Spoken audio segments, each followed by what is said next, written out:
아침 묵상에 오신 여러분들을 환영하고 축복합니다.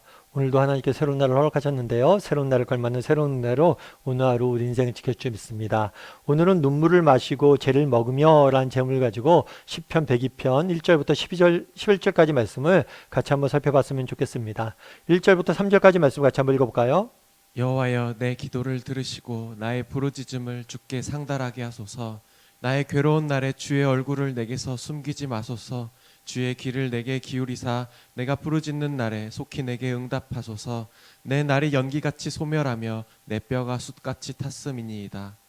예, 오늘 본문에 보면 시인이 시를 쓰는데 뭐라고 되어 있냐면 나의 괴로운 날에 라고 되어 있죠. 아마 시인은 고통 중에 이 시를 쓴 것 같아요. 근데 이 고통의 원인에 대해서 설명하지 않습니다. 어떤 문제인지, 왜 이런 고통을 당하고 있는지 자세히 설명하지 않아요. 다만 이 고통이 굉장히 심각하고 무거운 것이었음을 우리는 유추해 볼 수 있어요. 오늘 본문에 보면 이렇게 되어 있죠. 내 날이 연기같이 소멸하며 내 뼈가 숯같이 탔습니다. 우리 속이 탄다라는 이야기가 있죠. 그러니까 내 뼈가 내 속에 있는 게 타는 거예요. 왜 속이 탄다, 내 뼈가 탄다라는 표현은 어떻겠습니까? 정말 무엇인가 인생의 문제와 염려 때문에 걱정하다 보니까 내면에서부터 뭐가 되는 거예요? 정말 내면에서부터 그 고민이 날 잡아먹는 거죠. 이미 죽은 거죠. 그리고 내 날이 뭐예요? 연기같이 소멸했다. 정말 우리의 즐겁고 기쁨이 하나도 없는 거예요. 다 사라진 것처럼 느껴지는 거예요. 특별히 연기라는 것은 덧없음을 상징하는 거죠. 모든 것이 사라진 것처럼 느끼고 정말 뼈를 타는 듯한 고통을 당하고 이루 말할 수 없는 아픔 속에 이 시를 지음을 우리가 알 수가 있어요. 또한 뭐라고 되냐면 주의 얼굴을 내게서 숨기지 마소서. 정말 고통이 심합니다. 어려움들이 심합니다. 그러다 보니까 하나님이 뭐예요? 자신을 외면한 것처럼 느껴지는 거예요. 어떻게 하나님이 계신다면 내게 이런 일이 있을 수 있을까? 아니, 하나님이 살아계시는데 혹시라도 내가 하나님 앞에 범죄함으로 인해서 하나님이 나를 버리신 게 아닐까? 하나님이 나를 외면하시고 내가 하나님 앞에 버림당했다는 그런 느낌까지 들 정도로 절박한 상황 속에서 이 시를 쓰고 있음을 우리는 보게 되죠. 그런데 이 시인이 정말 잘한 것이 있어요. 그건 뭘까요?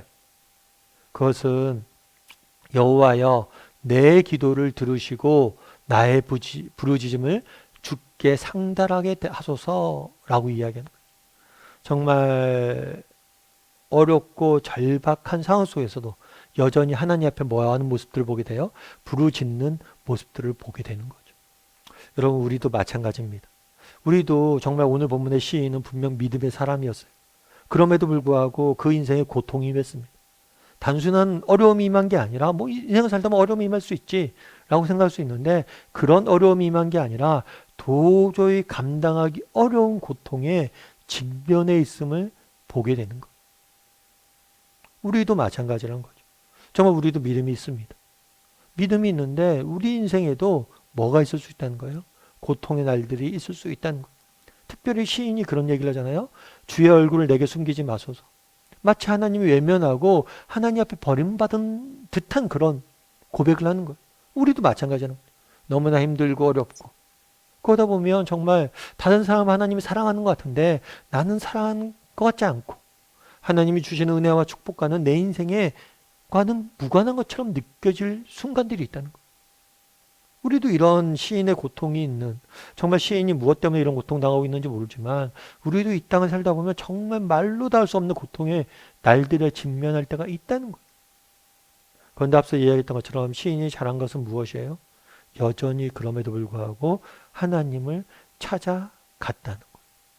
우리도 마찬가지. 여러분 정말 우리가 여전히 그럼에도 불구하고 하나님을 찾아갈 수 있어요. 제가 종종 말씀드리지만 존 버전이란 분이 계세요. 이분 같은 경우에는 철로 역정을 지으신 분이시죠. 이 분이 정말 예수님을 믿을 때 정말 어렵고 힘든 형편중에 믿었어요. 예수님을 믿고 예수님에 대해 전도하면 감옥에 갇히는 그런 험한 시대에 예수님을 믿었어요. 그런데 그럼에도 불구하고 복음을 전하다가 감옥에서 20년 이상을 보냈어야 돼요. 그런데 그것은 그래 보면 이런 글이 있어요. 서로 주께서 칼을 가지고 내게 나를 마중 나온다 할지라도 내게의 소망은 주님 한 분밖에 없습니다. 하나님께서 칼을 갖고 우리에게 마중 나오진 않겠죠. 그런데 왜 이렇게 표현했느냐? 그만큼 하나님이 나를 버리신 것 같고 나를 외면하신 것 같고 일부러 내 인생의 고통을 허락하신 것 같은 칼을 들고 나오는 것처럼 그런 시절들도 있을 수 있다는 거예요. 그럼에도 불구하고 뭐예요? 내가 하나님만을 의지하겠다. 그분에게만 소망을 주겠다라고 이야기하는 거예요. 우리도 마찬가지예요. 정말 우리 가운데서도 정말 여러 가지 어려움들이 있을 수 있습니다. 정말 때로는 오랫동안 기도했는데 그게 응답되지 않고 어쩌면 상황이 더 악화됐을 수 있어요. 그럼에도 불구하고 우리에게 뭐예요? 소망은 하나님밖에 없어요. 그럼에도 불구하고 우리가 기도할 분은 하나님밖에 없습니다. 그럼에도 불구하고 기도할 분은 하나님밖에 없고 그럼에도 불구하고 하나님만을 의지해야 돼요. 그랬을 때 언젠가 정말 우리가 알게 될 거예요. 뭘 알게 돼요? 아, 하나님이 이런 뜻이 있었구나. 정말 우리의 기도가, 우리의 눈물이, 우리의 땀이, 우리의 수고가 헛되지 않음을 언젠가 하나님이 알게 하실 거라는 거.